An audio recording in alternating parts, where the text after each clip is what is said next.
Just put another log on the fire. It got kind of nippy last night, down to 29. And that really put the kibosh on a lot of the cucurbits, if not most of them. And it's kind of sad to see. But it's that time of year, so you never know. We had a pretty hard frost, I would say. And but a lot of the plants are still going quite strong. We'll go over and take a look at the celery and the celeriac. They're doing well. I did not look in the small hoop house, but the large hoop house, which I'm going to close, that seems to be doing fine. So let's go take a look. The fava beans here seem to be holding their own. Danielle pulled off quite a shot of those things and made a wonderful dip to go with our homemade baguettes. But if you look over here at the cucurbits, this is our squash field, they really took quite a hit. Danielle's going to come down in a couple of minutes, I think. She's the squash or cucurbit expert. She's the lead on that project. And she'll assess things. She likes to look at where the stem connects to the vine. But we've got a lot of wonderful looking butternut squash scattered throughout this very small patch. And but this Hubbard is really interesting. I don't know what she's going to think about that. We grew a blue Hubbard one time that didn't really look anything like that. Danielle is very fussy, as well as she should be, about harvesting squash at just the right time. She likes to look at, I think, where the squash attaches to the vine. She looks for a certain shade of brown, I believe. Well, I sure do love those butternut squashes. Some of these beans here took a hit. In fact, most of them did. The zinnias are still looking good, though. If I can show those.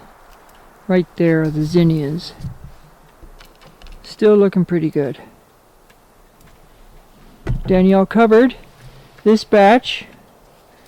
I'm not sure what's under there. Unfortunately, I spend so much time in front of the house working with firewood, I'm not really up to speed on a lot of the things that go on down here. All of the brassicas are fine. This is our red Russian kale. These are collards over here. Collards are really quite stalwart. They withstand the cold really well. The celery looks really well. It weathered that storm pretty good. And the celeriac, of course.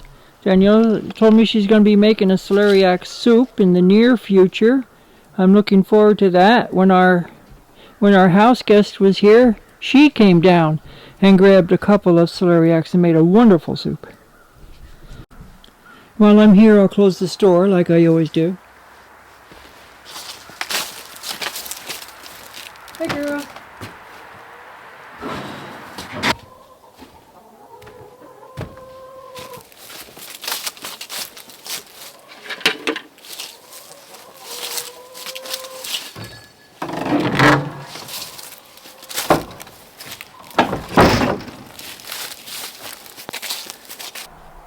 The Swiss chard here, I gave it quite a haircut the other day, so we could have some for breakfast, and it lasted for a few breakfasts.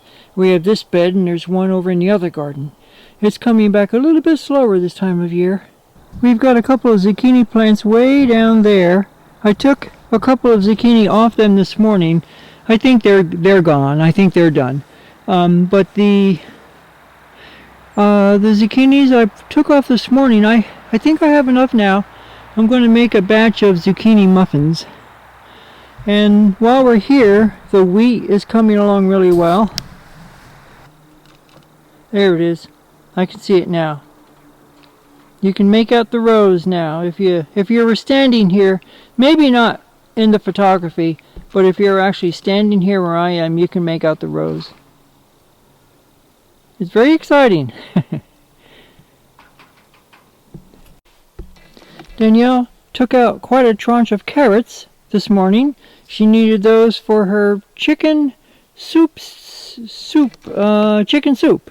She made a bunch of stock, and so she grabbed some carrots to go with it to make some soup, some celery and onions and so forth and so on. We still have a lot of carrots left. Be taking that out in the next week or so. All those carrots, we'll be showing you how we store those in our root cellar. And over there is more Swiss chard. Doing okay. This is our succession crop of carrots. They're not going to be as big as our first crop, of course, because we only planted these on August the 1st. But we'll get some stuff out of here, and it's worth doing.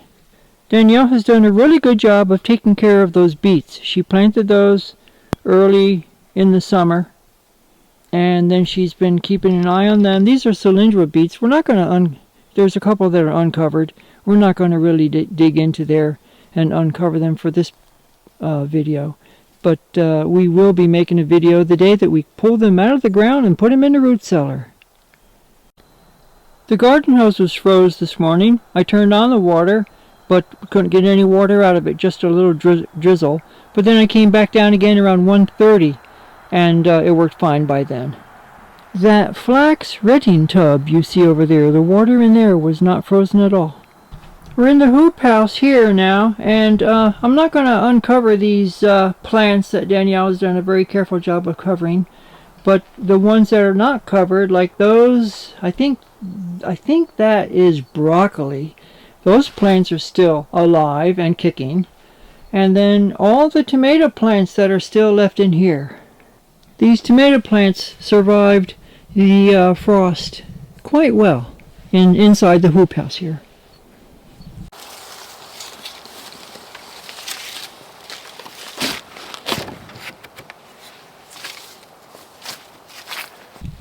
So that's about it from down here.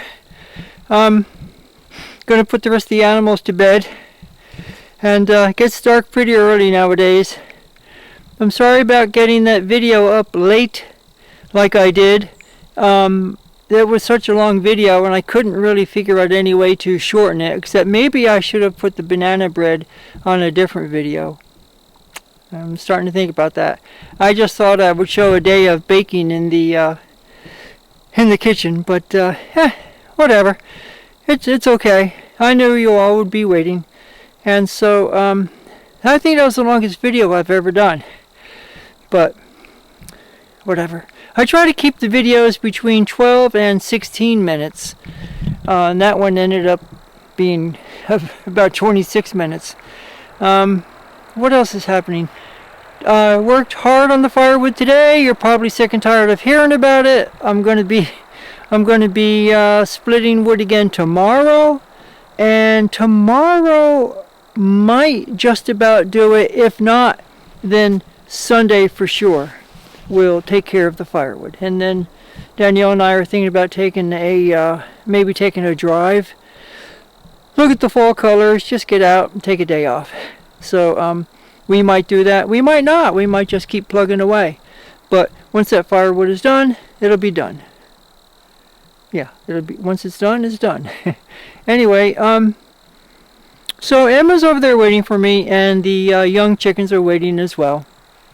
I just thought I'd bring the camera down and show you that we did get a heavy frost. I think it got down to 29, and show you what the vegetables are looking like, especially that wheat. That wheat is just so exciting to see. What else do I need to bring you up to date on? That's about it. I just ordered some fabric from my favorite fabric online vendor. They specialize in historic fabrics. The thing is that all the clothing that I wear, I made myself, except I kind of like these jackets here, and I get them from online from Columbia or somebody, and they're nice, but that's the only thing that except for this vest. I've made myself a jacket in the past, a late 18th century men's jacket, very warm. It's lined, made it out of woolen broadcloth. But I want to make another jacket out of wool, but a little bit lighter. It'll be lined, and I'll use buckram for interfacing, and it'll be completely hand sewn. So I ordered fabric for that today, and I may do a long-term video on the making of that jacket. So I'll show you the fabric when it comes in, but that's about it. So anyway, I don't really have much else to share with you all. So Danielle, maybe Danielle's not coming down. Yeah, I guess we'll catch you on the next video tomorrow. Okay, thanks for watching as always. Bye.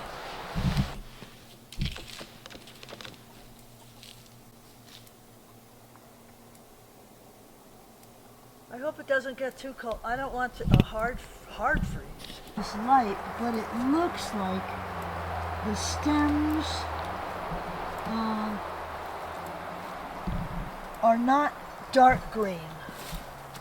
So they might be becoming tan. Well,